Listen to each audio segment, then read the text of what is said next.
Hello, everyone. I'm Small Town Voice.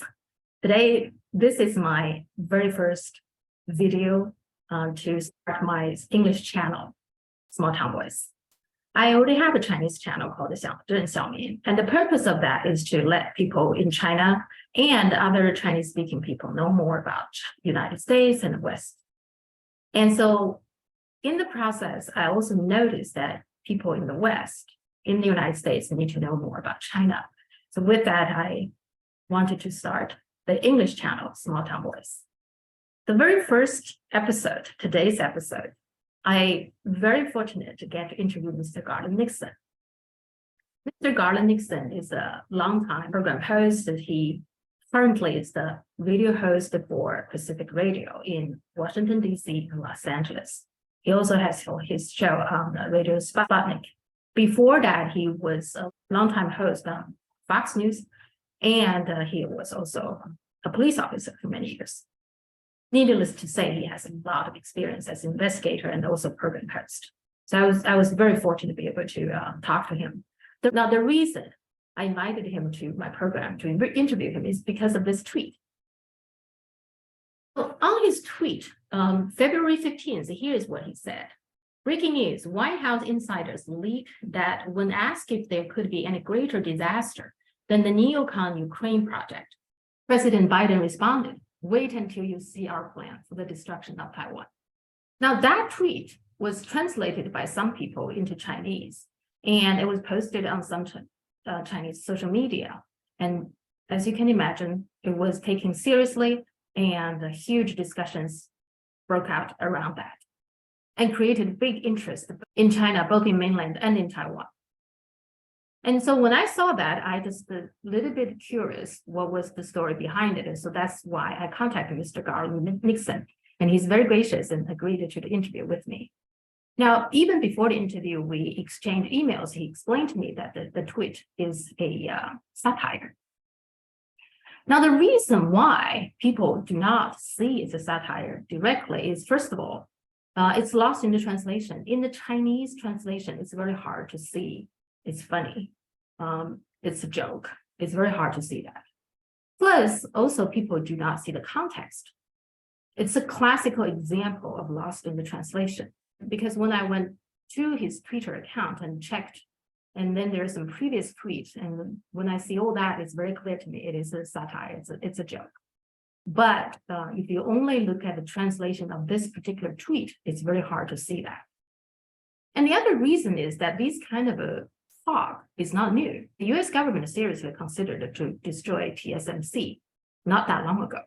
And in the end, the TSMC was forced to invest in Arizona, and so moved parts of its manufacturing capacity into the United States.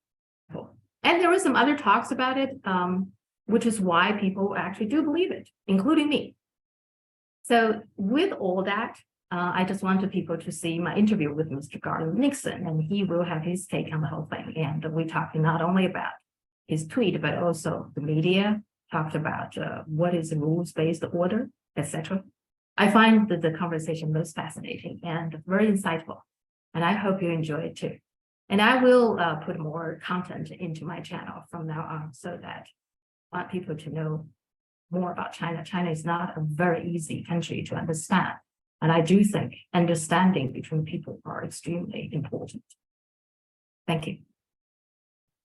Just to give you a little bit background of what happened, your tweet, maybe you don't see a lot of reaction on your Twitter account by itself, the tweet that you're talking about, but there's a huge discussion about your tweet in China.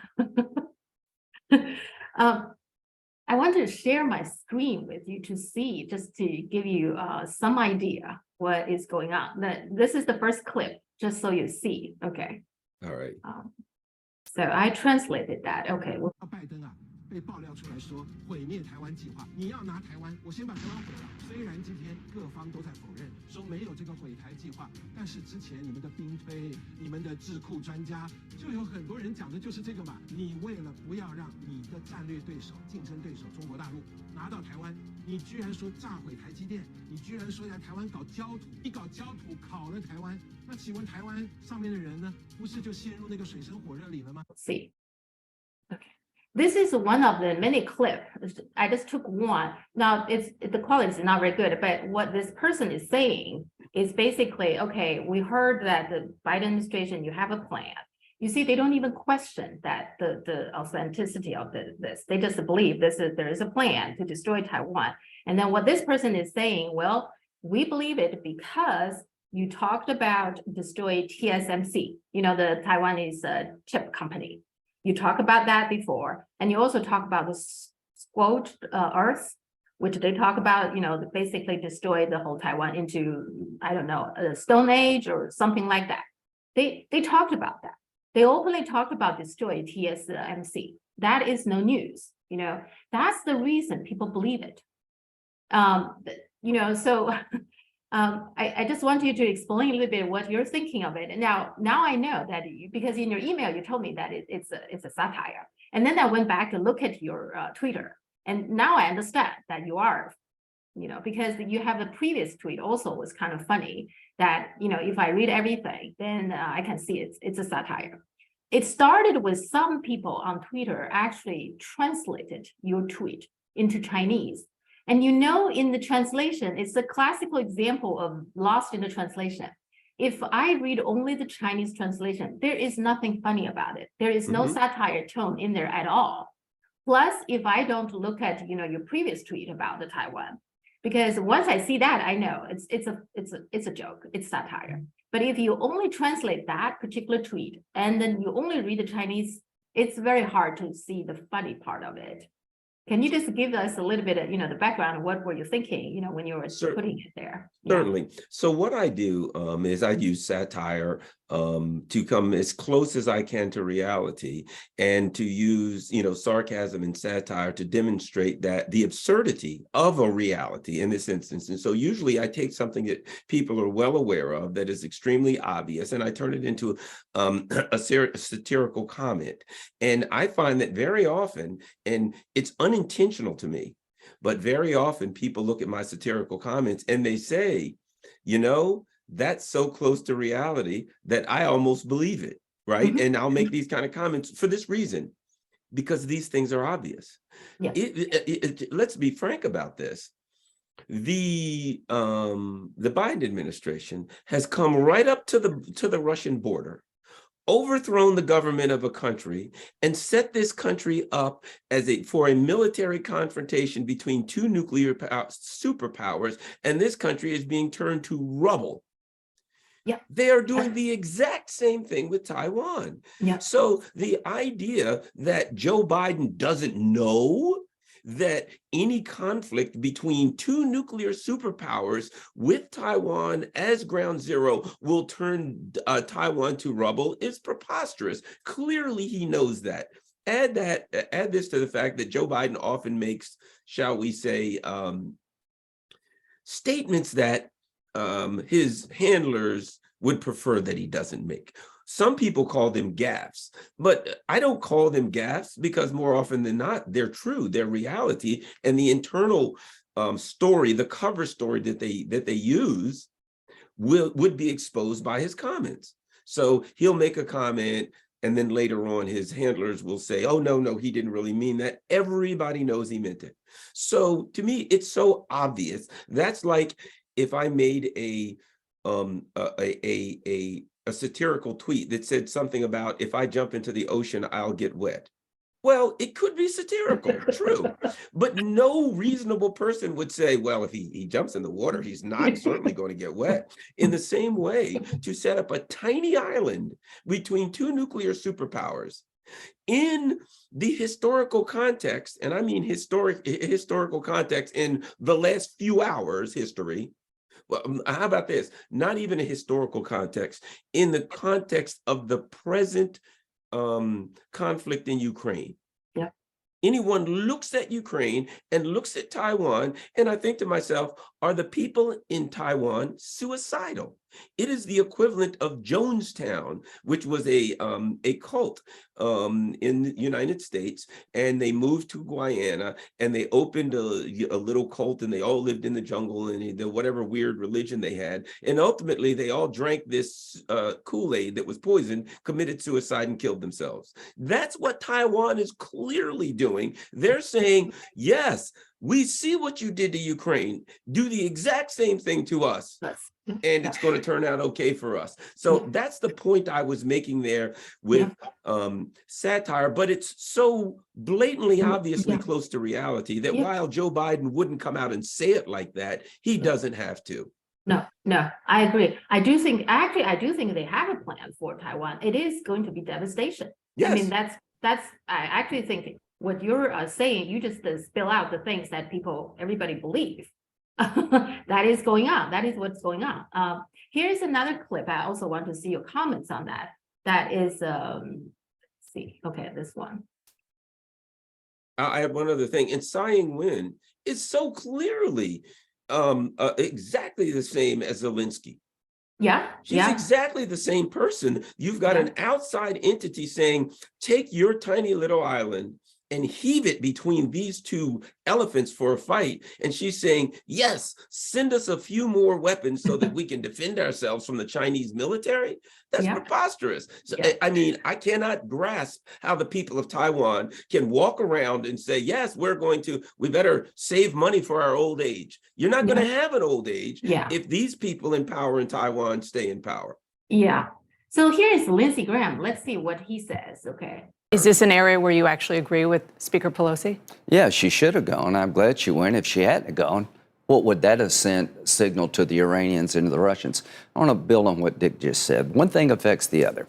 Why does anybody care about Taiwan? 90% of the high-end chips for refrigerators, the F-35, and cars are made in Taiwan. How would you like the Chinese Communist Party to own that whole market? We need supply chain break from China. So Taiwan's important to us economically. The last guy that tried to rewrite the map of Europe by force was Adolf Hitler. It threw us into a major war. This is a land war in Europe in 2022, and the Ukrainians can win this thing with our support. So here's what I want China to know. Putin made a big miscalculation. Almost 6 months into this war, Ukraine is bloodied but still standing, unbowed. NATO is bigger, not smaller. The International Criminal Court is coming after Putin and his cronies, and we're going to strangle the Russian economy as long as they're the largest state sponsor of terrorism. So if you want to receive what Putin did, try to go into Taiwan. They're going to fight to the last man in Taiwan. You hear him saying that? Of course. They're going to fight the last man in Taiwan. I mean, he spelled it out. Yes. And here, keeping in mind the other thing about Taiwan, and they have to think about this.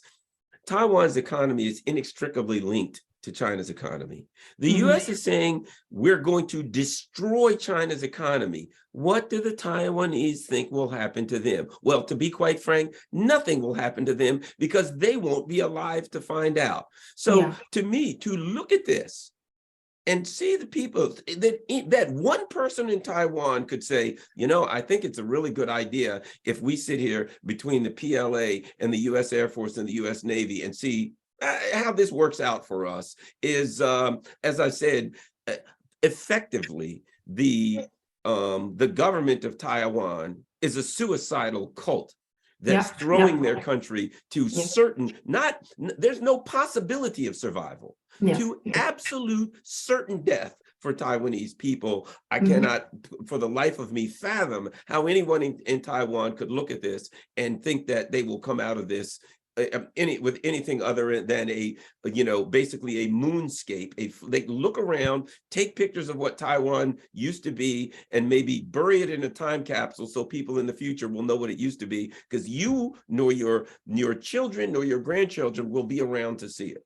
It's just suicide. I mean, like you said, sometimes they will spill out the truth, right? Lindsey Graham was talking about the Ukraine, but then in the middle, he's throw it in, Taiwan, and that is the one sentence came out, and that's when he was telling the truth. Lots of times they have scripts, right? But it is when they're off scripts that they are telling the truth. So clearly in their mind, Taiwan is they want the Taiwan to fight until the last Taiwanese. And, it's things like that add together that's why you tweet. So many people believe. Well, let me add this. And my understanding is the government of Taiwan was highly upset by that tweet, of all things. And here's my first thought. You are literally putting your island, making your island a battle zone between two nuclear superpowers, and you're offended by a tweet? Trust me when I tell you this, the least of your problems are going to be on Twitter. The leaders of the US empire are literally saying, we are going to throw that island into, a battle zone. They're going to fight to the last Taiwanese. That means that there isn't going to be anybody left. And the government is offended by a tweet. They literally define the word quisling. They are a traitorous government. It's worse than a traitor, because a traitorous government, at least a traitor generally gets paid. He gets some silver, he gets some money, he gets or she gets something. They're going to get killed exactly the same as the people that they are ostensibly representing. The other thing is this: the people of Taiwan have to ask themselves, who does our government represent? It's certainly clearly that government has no representation for them. They're using, add this, they're the kind of foundation worldwide. When people think of Taiwan, the foundation of their economy is their chip manufacturing, TSMC, right? This giant people are like Taiwan, computer chips. Those two things go together like a tree and a leaf. Those two things go together. The US has already tried to snatch part of that and bring it to Arizona and rebuild it here. So the US clearly, it's obvious the plan. Well, we're going to need chips. And we know Taiwan's going to be blown flat to smithereens. So there's not going to be able to get any chips from Taiwan, because there'll be no Taiwan left to make chips. So therefore, we have to bring the company here. So at least there'll be a company somewhere in the world to build chips. And the Taiwanese are sitting there, their principal company has already been stolen.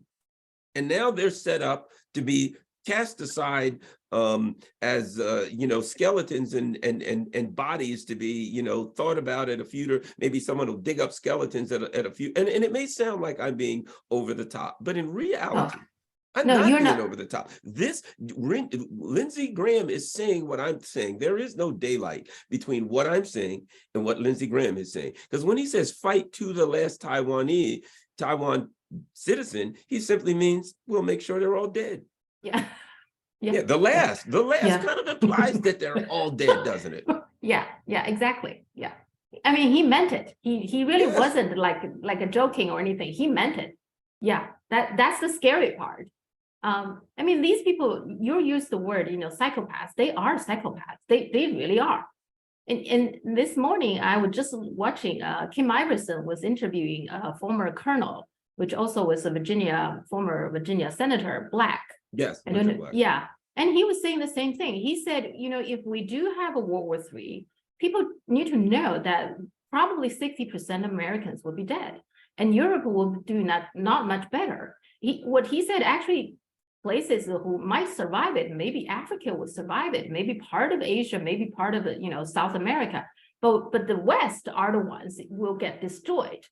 But people don't seem, but then he said, but people within the Beltway, there are people who don't seem to mind that much. They don't seem to care. That's probably what's going to happen if we have a World War III, with the two nuclear powers start a real war. But the people who are making decisions, some of them don't seem to care about that. I would put it differently. And I was a police officer, absolutely a police official in the state of Maryland.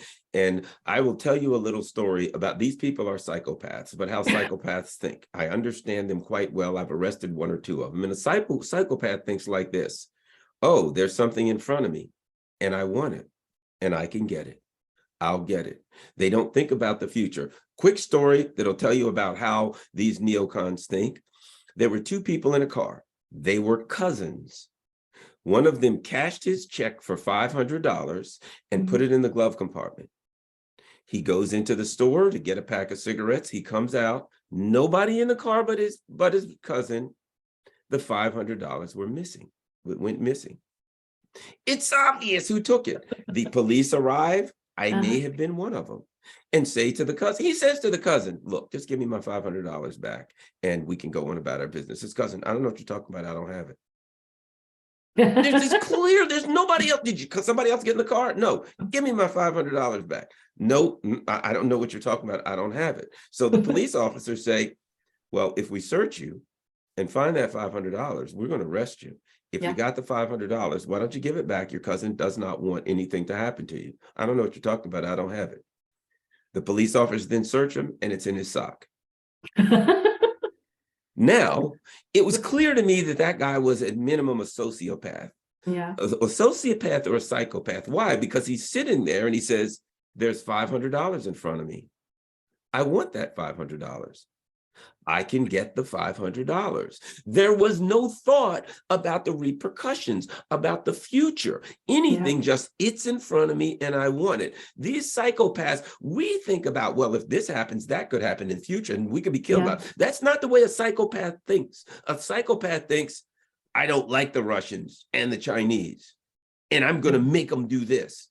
They don't really process the long-term effects of the. It's when it happens, they'll deal with it. So he's sitting there saying, no, I don't know what you're talking about. At that point, within seconds, his error was going to catch up with him because as a person who studies the philosophy of Zen, in a way, sociopaths or psychopaths are the ultimate practitioners of Zen, because they are actually in the present and they don't think about the future at all in a twisted kind of way. So the Bidens and the Newlands aren't thinking about the repercussions. In a way, to talk about them with any future reference to their actions is not to wholly understand how they think. They don't get to the future. They want it. They can think they can get it. They're going to try to get it. And then when the future catches up with them, they just go, oh, well, I guess I'll deal with that now. And in a nuclear holocaust, you ain't dealing with that now. Nobody is. And sadly, the leaders of Taiwan are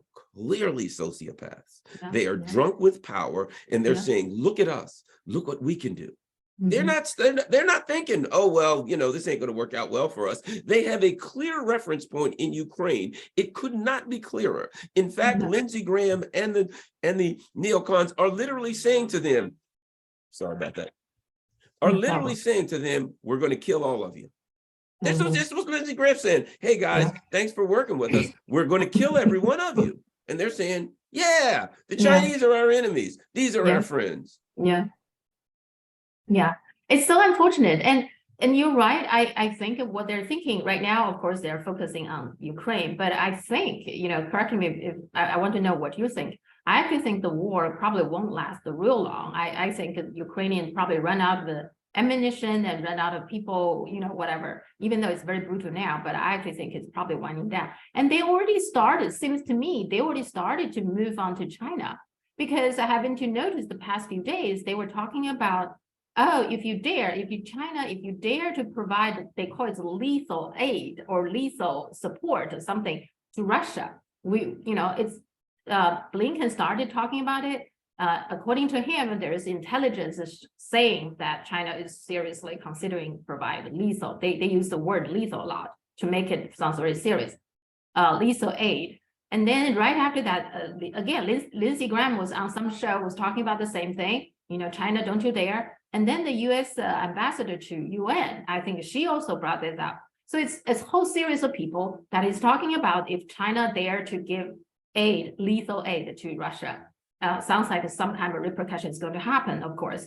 I just wonder, you know, first of all, we don't even know whether it's true that China is considering giving lethal weapon to Russia. Secondly, you know, if it's not true, but they keep on talking about it, why are they doing that? Are they trying to shifting now to the blame to China? If the war doesn't go well, they can say, well, it's China who helped Russia, and then immediately can go on to China. You know, I wonder, I want to see what your take on Sure, I that. got a different perspective on that. That was a preemptive diplomatic strike. China had made it clear, we're putting together a peace plan. And we're putting together a plan for peace in Ukraine, but not just for peace in Ukraine, but a format for resolving issues worldwide using diplomacy and international law. Yeah. And the US saw that as a problem because, when it comes to peace, the neocons, that's anathema to everything they believe in. So they felt like, okay, they know, first of all, Russia is a first-rate military. It is fairly obvious that Russia does not need China. China Yeah, does not exactly. need Russia. They can certainly work together, but neither Russia or China doesn't need lethal aid from the other. They have their military defensive powers, adequate defensive powers. This was about saying we've got to do something to because when they say that, so China's saying we're coming up with a peace plan, and the U.S. says, oh, they want a war plan. They're going to send lethal aid. That's all it was. It was a game to try to thwart China's Effort. credibility Okay. as a peacemaker. Well, China can't possibly be trying to make peace because they're providing weapons. And when that's absolutely absurd. I would say this, though. The plan by the neocons was clearly, we're going to weaken Russia and strengthen our coalition, which is their coalition, their vassals, their empire. We'll weaken Russia, strengthen our empire. That will allow us to then go after China. They've had the opposite effect. Russia's stronger. Their coalition is crumbling and falling apart, economically falling apart. The political base, people are in the streets, people are upset and angry. Economically, they're having a lot of problems. So their plan to go after Russia first and China second has gone horribly wrong, catastrophically wrong for them. I would argue they're stuck in the Ukraine crisis, that it's kind of like a rat, like one of those glue mouse traps where a mouse gets in it and the harder he tries to pull, the worse he gets stuck. There's no way out for them. Okay.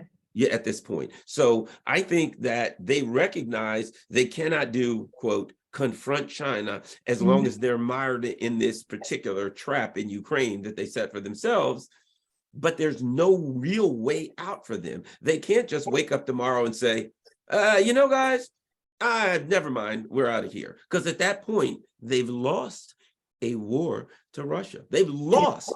It's it. They went in, they fought Russia with a proxy war, and they lost. So they can't just walk away with a loss. Furthermore, then their allies, so-called, their vassals in Europe, their victims in Europe, then look at them and say, what the hell did we do all this for? Really? We destroyed everything, and you said you have to stay with them forever, and then you just woke up one day and just said, never mind, we're going to go over here and confront China. It would be catastrophic for their coalition.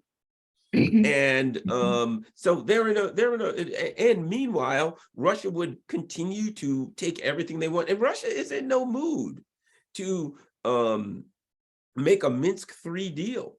Russia knows they cannot make a deal with the neocons. You can't make a deal with a sociopath. A sociopath can make any deal and give you any promise in the world because they have no intent of fulfilling their promises. Russia knows that the only thing they can get out of this conflict is physically what they can take. Okay. But I see no way out for the neocons at this point. So you don't think that they are going to start war with China? Because not that long ago, this is I think a 4-star general, Mike Minihan, he wrote in a memo to his people essentially saying, in 2 years, 2025, this is the time we're going to start war with China. So what do you take on that one? I would say this: there is an intent in some circles of neocon circles that would like that to happen. But a couple of things they can't just say, okay, we're going to attack China. They need Taiwan to be the spark. They need somebody to be the spark, but they also recognize they are mired in this Ukraine conflict. And as long as this Ukraine conflict goes, as long as it goes on, they can't really do much of anything else. They also realize that they've got to find a way. Well, let me add this. This is something else that I think that is very important. Clearly, there is a war going on inside the U.S.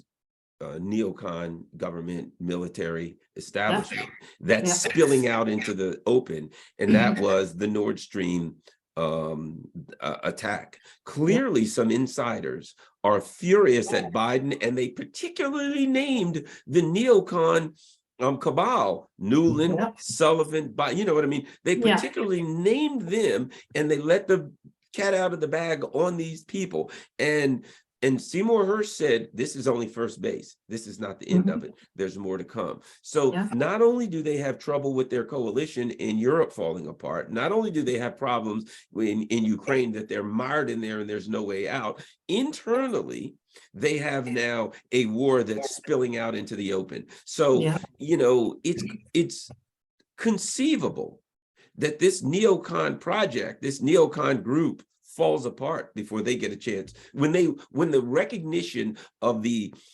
what I refer to in the Ukraine project as the mother of all debacles, when they recognize the level of military, political, and diplomatic debacle that they have created here, this thing might not hold together. So there may be plans. And not only that, they've set up themselves in this, they've set China, and they've created this Eurasian coalition of, say, China, Russia, India. I would add Saudi Arabia. I would add, to some extent, Brazil. And, you know, I could go on with the countries. They've created this powerful coalition that's coming together economically, that's going to say, wait a minute, we are doing very, very well off this coalition. We do not want you to go in here and screw this thing up for them. So they're creating a dynamic that's going to make it very, very difficult. The longer this thing drags out, the more difficult it will be for them to do it. And if it does resolve itself, it will only resolve itself with a Russian all-out victory. And at that point, the debacle is to a level that I think this neocon machine starts to crumble. Talking about the whole thing, there's one thing that I want to use this opportunity. I find that some of the people who are against the war, but they really are against the war with Russia. They are fine with having a war with China. Josh Hawley, is that his name? One of the senators, he actually recently said something like that. It's like, why are we wasting time with Russia? Our real enemy is China. And lots of I find common Americans feel that way too. I find that, you know, when I see some of the comments there below, like the RAND, you know, different people's programs that who are clearly not supporting this war with Ukraine, they seem okay with China. I think there's some misunderstanding about things. They are things that the US State Department intentionally not to tell people. For example, there is no mention of this 3 communique, which is the funding documents between the US and China in terms of the diplomatic relationship. In there, it's clearly stated, you know, there's just one China, and US recognize that. And the 3 communique actually signed by 3 presidents of 2 parties, Nixon, Carter, and Reagan. So there are actually 3 presidents signed 3 communique with China, and they repeatedly said in those communique that United States recognized just one China. And if you read carefully in the State Department website, that's more or less what they're saying too. But when you listen to Sullivan, when you listen to Blinken, you always get the feeling that, and certainly Lindsey Graham kind of people, you always got the feeling like Taiwan is some kind of a separate country. They give you that impression, even though it's not true. And the other thing is, I think the other thing most people probably don't know is Taiwan's own constitution says it's part of China. You know, they define the territory the same as the mainland China defines territory. The dispute or the disagreement is, okay, who should be the legitimate representative of China? And what's the name of it? Because in Taiwan, they call themselves Republic of China. In the mainland people, it's called the People's Republic of China. So there is dispute within, but in any event, that seemed to me like a domestic Chinese dispute. It really has nothing to do with the US. And in the 3 communiques, it's also said that this is a problem the Chinese people need to solve themselves. But our, you know, State Department, it's not just Blinken. I think even before that, it was Pompeo, right? They all kind of are giving people the false information, the false impression that somehow Taiwan is very separate from China. It's a different country. We have to protect it, you know. So I find that we need to, you know, I would like you to use your platform because you have lots of followers to tell people that, you know, there is a 3 communique. There is, you know, Taiwan's own constitution, And of course, the United Nations only recognize, the People's Republic of China, etc. There's so many things that people don't know. They just they have been given the impression that Taiwan is somehow separate. What's your take on that? Well, my take is this. Keep in mind something. Before that, it was Xinjiang. There's genocide in Xinjiang, the first genocide where there's no refugees and there's actually more people that have been genocided than before. That's kind of a reverse genocide. So the bottom line is these things are preposterous and unrelated to the real problem, right? First of all, you've got to examine what's the problem here. The problem, and you'll hear Tony Blinken talk about it, the rules-based international order. Their real issue is something far different. And people will say the rules-based international order. I got caught up in that. And I said, well, there are no rules. Where are the rules? You can't find any rules, right? It's just a recipe for US hegemony. I figured it out. There are rules, the rules of feudalism. Yeah. So what we're talking about here is people who see the world as a feudal, because the key in rules-based international order is the last word, order. The United States is trying to, the Blinken, the US, the UK, the Anglo-Saxon empire is trying to maintain an order. And the order is the US and it's a hierarchy. The US and the UK are at the top of the order. And as in an old feudal order, they would be the nobility, the noble class, right? The Europeans, the French, the Germans, etc., would be in the old feudal order, the commoners. Those are the people that lived pretty well.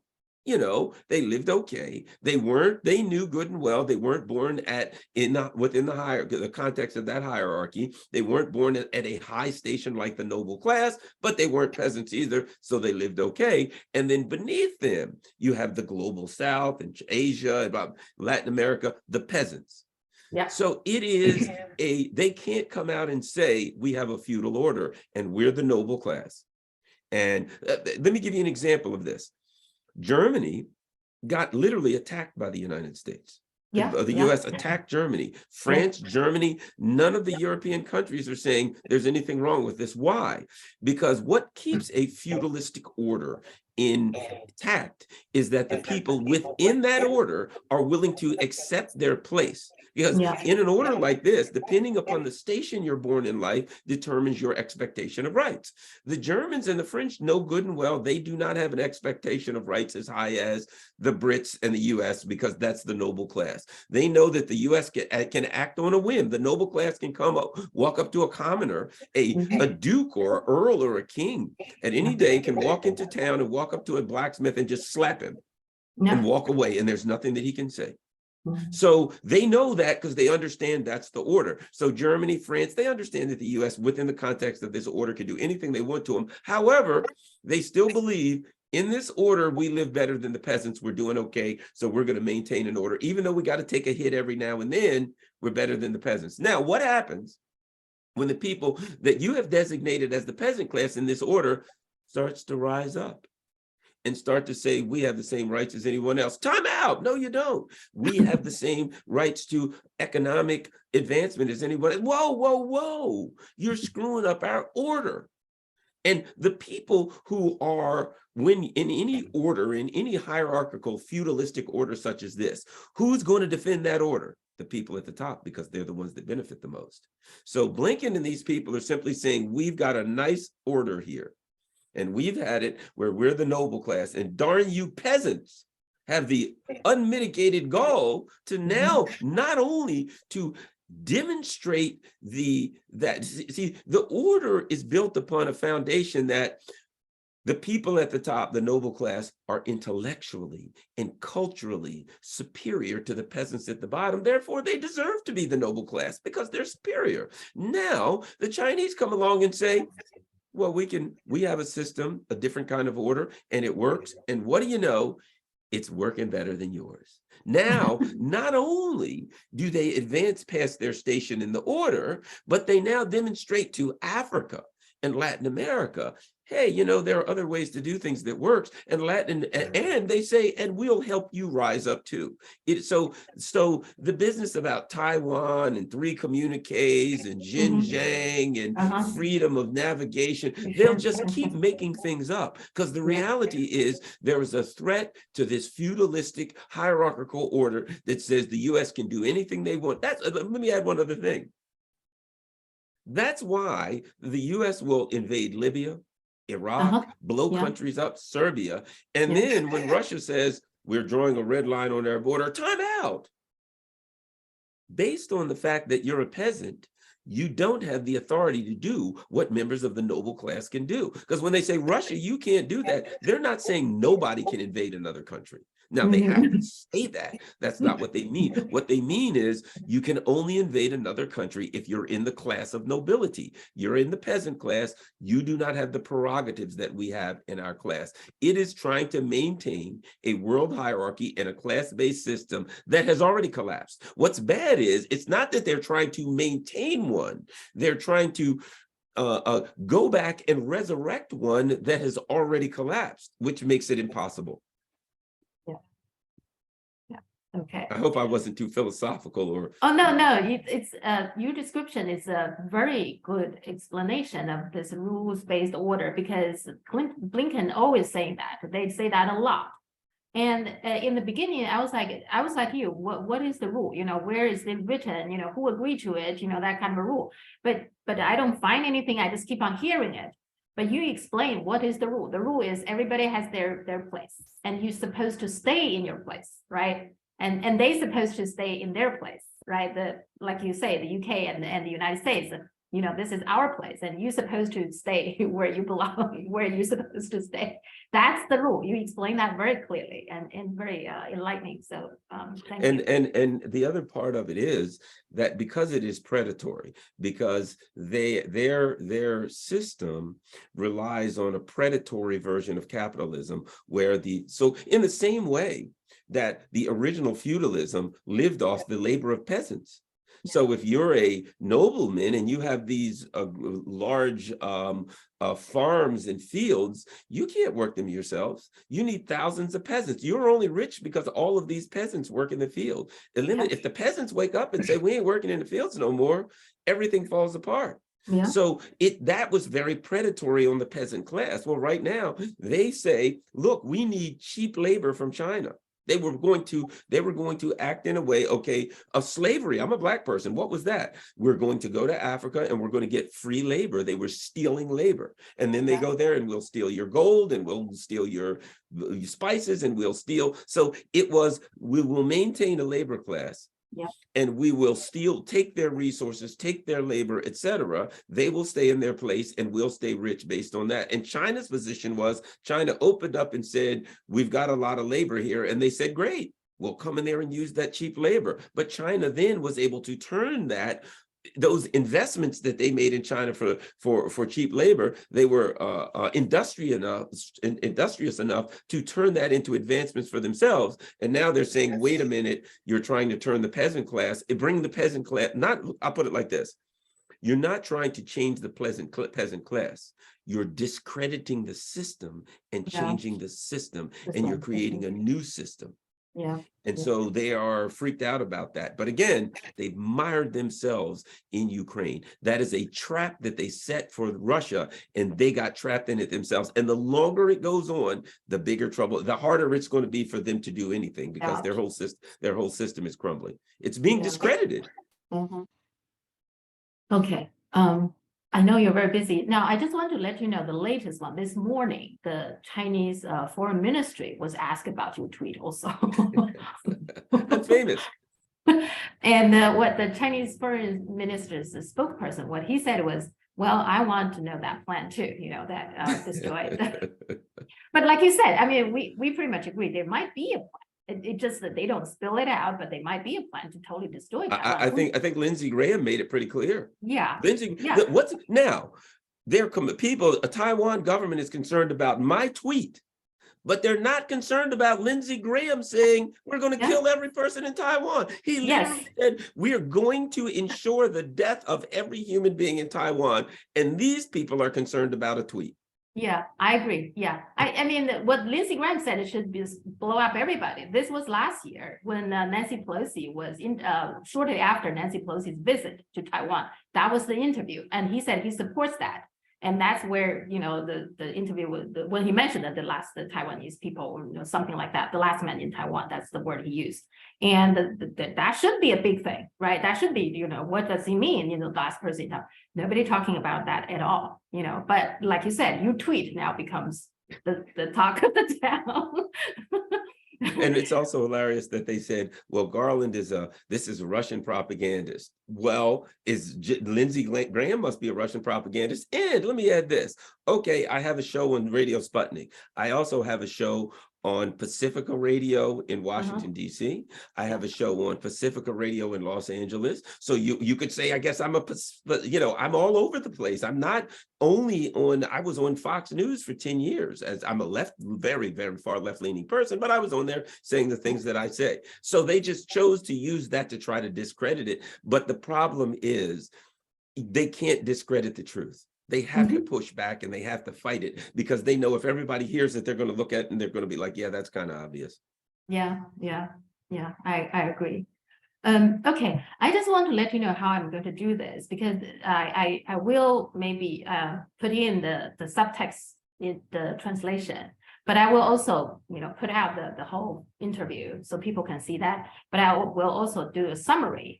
Like telling people what I talked to you about and some highlights. And if you want to see the whole thing, here's the whole thing, something like that. Wonderful. So just so you know how I do this. This is the first time I'm doing it. I hope I can do more because I do want to introduce lots of the voices within the United States to the Chinese public.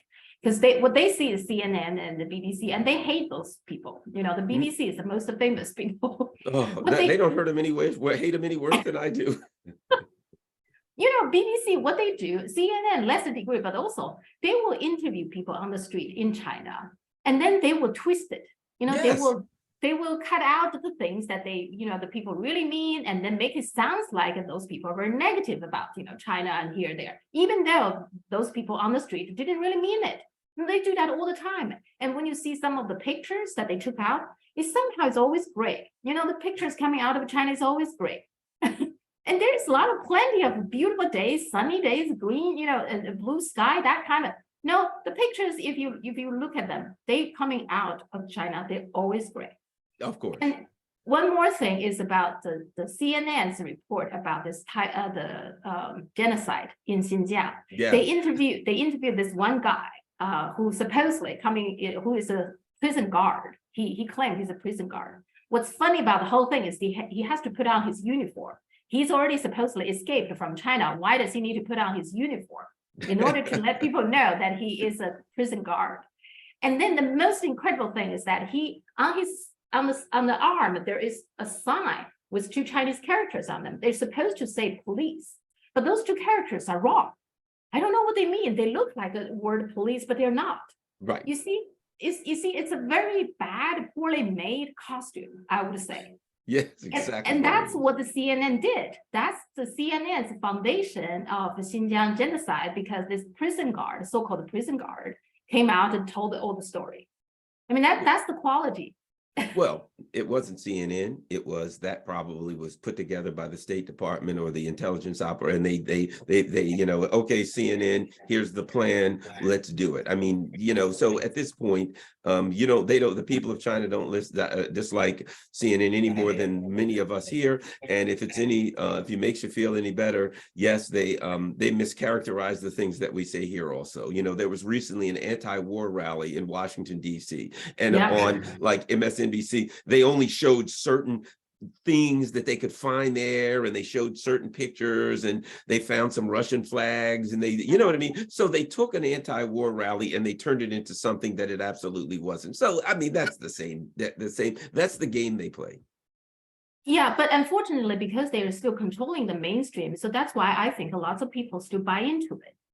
They still think, Russia and China, some people who are against the Ukraine war, they think China is evil because China is prosecuting Muslims and, genocide, all that sort of thing. They are actually still, people believe that. So CNN's ratings are collapsing.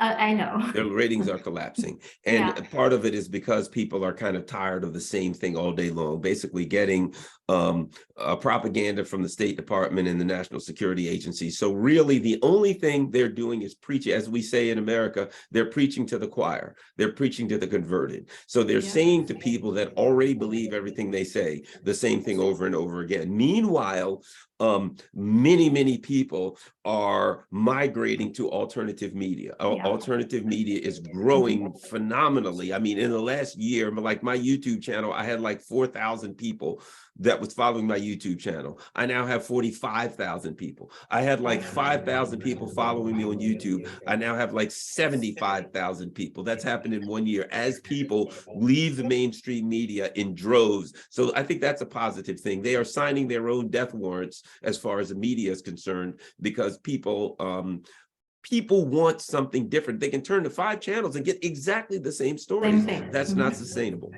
Yeah, I agree. Yeah, that's something positive I see. You know, Yes. I agree. There are lots of alternative media as long as they allow you. But I know we know YouTube many times, you know, they would put all kinds of things and Twitter, you know, all that kind of thing. Your Twitter account was canceled for a while, right?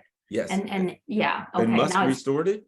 yeah. And I mean, I'm not a Musk for or against Musk. I mean, but I think Yeah. he has done very positive things since Twitter. Mhm. My understanding is he's going to do a kind of a video element and challenge YouTube. Which will, okay. and there are a number of other platforms now. Forms. Rumble is growing, Rockfin Yeah. is growing. So there's free speech platforms. Again, I think there's an alternative media that is really growing.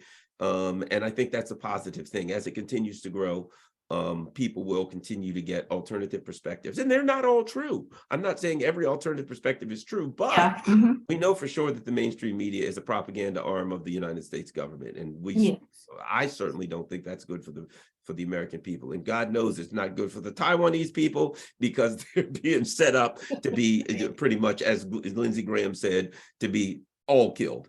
Yeah, I agree. Yeah. And I love your channel, just so you know, Thank you. I watch every one of them. I think, you know, whenever I have time. So, and then I watch you and Scott Ritter, you know, the two of you. Yes. And then I just try to sign up on the Rockfin. That's where you have your full, yeah. Yes. Okay. Yes. Now, before we finish, is there some last words you want to tell the Chinese audience, both in the mainland and in Taiwan, some last words? Certainly. That is that I want the Chinese people to know that there is a large contingent of Americans who are not falling for the psychological operations that's being thrust upon us by the U.S. government. There are more and more people are waking up to recognize that we have a government that doesn't represent us and is not acting in our best interest. And I believe that the Ukraine conflict will ultimately turn out in a way that will thwart the warmongers from being able to expand this, expand their horizons to Asia. Certainly they want to, but I think we're going to have a lot of problems here. And we've got a lot of people who are pushing against it. So, you know, you're our friends, you're our brothers and sisters, the people who represent the current regime in the United States do not represent us in the same way. I would say this to the people of Taiwan: you better wake up, because these people do not have your best interest in mind. And as they said, they will kill every one of you and go home and drink a cup of tea and won't even lose any sleep. Yeah, I agree with you. And I greatly appreciate that. And then also moving forward, I'm sure there's plenty of Chinese people want to hear these kind of voices, right, outside the mainstream. So we know that the election is coming. I'm sure you will have a lot of comments about the election. So is that okay? You know, if I go back to you, we can certainly contact me anytime. Yeah. I'd love to come on. Yeah, that's great. That would be truly appreciated. Okay. Thank you. Thank Keep you in so touch. much. All right. Okay. Thank Yes, you. absolutely. Thank you. All right. Bye. Bye.